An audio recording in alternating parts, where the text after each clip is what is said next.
আসসালামু আলাইকুম। আমার ভালোবাসার মানুষগুলো সবাই কেমন আছেন? আশা করি সবাই অবশ্যই ভালো আছেন। আপনাদের দোয়ায় আমিও খুবই ভালো আছি। তো আবারও সবাইকে নতুন একটি ব্লগে স্বাগত। তো আজকের ব্লগে আপনারা দেখবেন আমরা খুবই কম টাকার মধ্যে যাব সাতছড়ি, চায়ের দেশে, যেই রাজ্যকে বলা হয় মানে চায়ের রাজ্য বলা হয়, ব্যারিস্টার সুমন ভাইয়ের এলাকায় আজকে আমরা যাব। তো আর দেরি নয়, লেটস গো। সো এভরিওয়ান, এখন আমরা রওনা হচ্ছি সাতছড়ির উদ্দেশ্যে, যেই রাজ্যকে বলা হয় চায়ের রাজ্য। তো আমি কিন্তু প্রথমেই বলছি যে সব থেকে কম টাকার মধ্যে যাব সাতছড়ি, চায়ের দেশে। তো প্রথমেই রিক্সায় উঠে সবাই 50 টাকা দিয়ে চলে আসলাম বাড়িউড়া থেকে দিগন্ত বাসে উঠে পড়লাম। ব্রাহ্মণবাড়িয়া যারা বাস করে দিগন্ত বাস চিনে না এরকম কেউ নেই। তো দিগন্ত বাসে উঠে চান্দুরা গিয়ে আমরা নেমে পড়লাম, কারণ চান্দুরা থেকে আমাদের আরেকজন আমাদের সাথে অ্যাড হবে। তো চান্দুরা থেকে আমাদের সাথে একজন অ্যাড হলো, তো তাকে নিয়েই আমরা সবাই চলে গেলাম মাধবপুর। তো মাধবপুর থেকে আমরা সবাই মিলে চিন্তা করলাম যে কি দিয়ে গেলে ভালো হবে। তো সবার পরামর্শ আমরা চিন্তা করলাম যে যদি একটা সিএনজি নিয়ে নেই, অবশ্যই সিএনজি করে যদি যাই তাহলে ভালো হবে। তো একটা সিএনজি নিয়ে নিলাম, 7 জন আমরা এক সিএনজিতে উঠে পড়লাম। তো 300 টাকা দিয়ে একজন ওনার সাথে পরামর্শ করে 300 টাকা দিয়ে আমরা ওনাকে নিলাম ড্রাইভারের সাথে পরামর্শ করে। তো আসলেই ড্রাইভার ভাইও খুব ভালো ছিল। আমরা সামনে 4 জন, যদিও খুবই রিক্সি ছিল যে সামনে 4 জন পিছনে 4 জন, মানে অনেক কষ্ট হলেও কিন্তু জার্নিংটা সেই হয়েছে। তো আমরা সবাই একসাথে সিএনজির মধ্যে দেখেন কি যে একটা ঠেলাঠেলি হইতেছে পিছনের মধ্যে। তো পিছনে আমরা 4 জন, তারপর সামনে 4 জন। তো এখন কিন্তু আমরা রওনা হলাম সাতছড়ির উদ্দেশ্যে। তো যারা আমার এই নগণ্য মানুষের ব্লগ দেখেন তাদেরকে অনেক অনেক ধন্যবাদ। তো আমি সবার উদ্দেশ্যে বলি, এখনও যারা আমার ফেসবুক পেজটি ফলো করেন নাই এবং আমার ইউটিউব চ্যানেলটি সাবস্ক্রাইব করেন নাই, দ্রুত আমার ফেসবুক পেজটি ফলো করবেন এবং আমার ইউটিউব চ্যানেলটি সাবস্ক্রাইব করবেন। হ্যাঁ, আপনাদের প্রতিটি মানুষের দোয়া ও ভালোবাসা আমার প্রয়োজন। হ্যাঁ, প্রতিটি মানুষের দোয়া ও ভালোবাসা নিয়েই আমি অনেক দূর এগিয়ে যেতে চাই। হ্যাঁ ভাই, আমি নতুন মানুষ, আমার যদি কোনো ভুল হয় অবশ্যই ভুলগুলো ধরিয়ে দিবেন।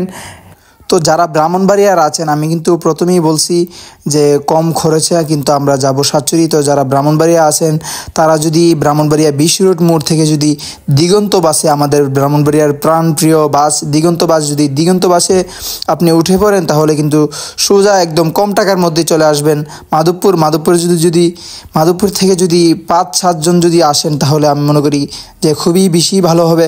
কারণ মাধবপুর থেকে যদি আপনি একটা সিএনজি করে নিয়ে নেন 200 বা 250 টাকার মধ্যে, 250 টাকা না 300 টাকা লাগবে। তো 300 টাকার মধ্যে যদি নিয়ে নেন, একদম যে মেন জায়গায় গিয়ে আপনাকে নামিয়ে দিবে সাতছড়ি।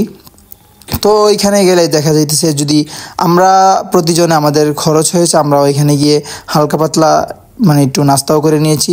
তো আমাদের ওইখানে গিয়ে আমাদের খরচ হয়েছে আসা যাওয়া মিলিয়ে 180 টাকার মতো খরচ হয়েছে। তো যারা ব্রাহ্মণবাড়িয়া থেকে যাবেন সাতছড়ি, তো আশা করি আপনারা কম খরচে কম টাকার মধ্যে যেতে পারবেন। অন্যান্য যে জেলার মানুষ আছে তারাও কিন্তু খুবই কম টাকার মধ্যেই যেতে পারবেন যদি আপনি লোকাল বাসে করে যান। তো কথা বলতে বলতেই কিন্তু চলে আসলাম সাতছড়ি, চায়ের দেশে, ব্যারিস্টার সুমন ভাইয়ের এলাকায়। সত্যি ভাই, খুবই সুন্দর।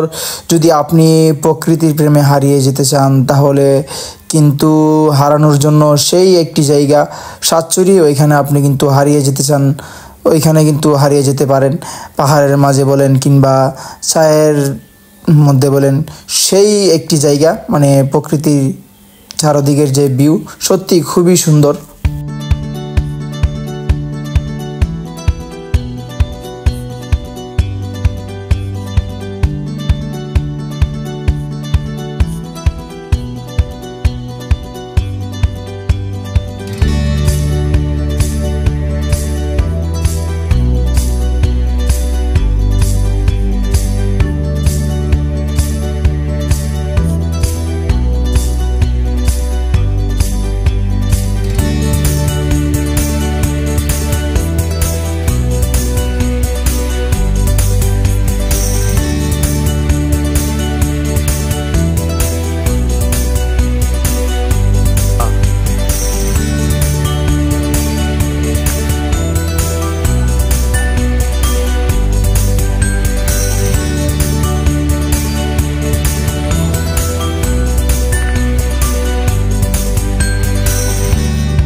চলে আসলাম অ্যামাজন জঙ্গলে, চারদিকে কেউ নেই এই 2-3 ছাড়া।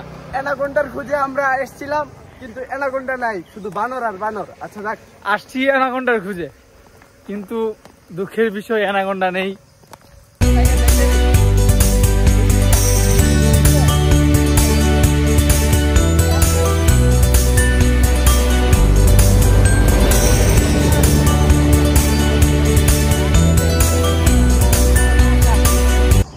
সবাই হাই দৌ। আমি তোমাকে I I I I I I I I I.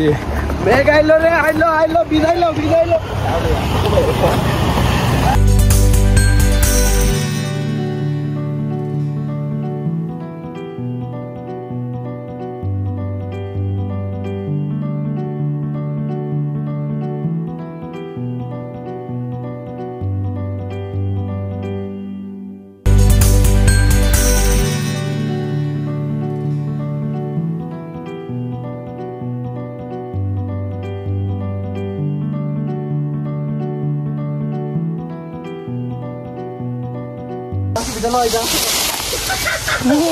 Guys দেখেন বন্যপ্রাণী, দেখেন কি করছে গাইস। 50 টাকা টিকিট দিয়ে ঢুকলাম বন্যপ্রাণী দেখার জন্য, আর এই দেখেন অনেক সুন্দর বন্যপ্রাণী।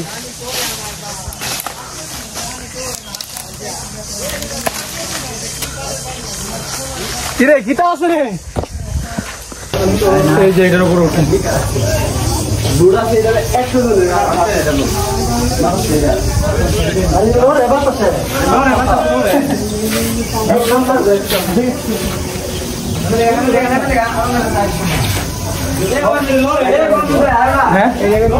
হ্যাঁ কি থাকো এটা বললো রে, লড়লে বললে মেরে দেবো গাছে। তো আমার ভালোবাসার মানুষ সবাই তো দেখলেন সাতচুরির যে ভিউ, সত্যি খুবই সুন্দর। ব্যারিস্টার সুমন ভাইয়ের এলাকা সত্যি আসলেই প্রকৃতির মাঝে আমি নিজেই হারিয়ে গিয়েছিলাম। খুবই সুন্দর। আপনি যদি প্রকৃতির মাঝে হারিয়ে যেতে চান তাহলে কিন্তু সাতচুরি আসতে পারেন, এসে ঘুরে দেখতে পারেন, সত্যি খুবই ভালো লাগবে ভাই। তো আশা করি সবার আজকের ব্লগটি অবশ্যই ভালো লাগলো। যদি ভালো লাগে অবশ্যই আমার পাশে থাকবেন, আমাকে সাপোর্ট করবেন, প্রতিটা মুহূর্ত আমার জন্য দোয়া করবেন। আবারও দেখা হবে আপনাদের সাথে নতুন কোনো ব্লগে। ততক্ষণ পর্যন্ত সবাই ভালো থাকবেন, সুস্থ থাকবেন, নিজের প্রতি নিজেই খেয়াল রাখবেন। আসসালামু আলাইকুম।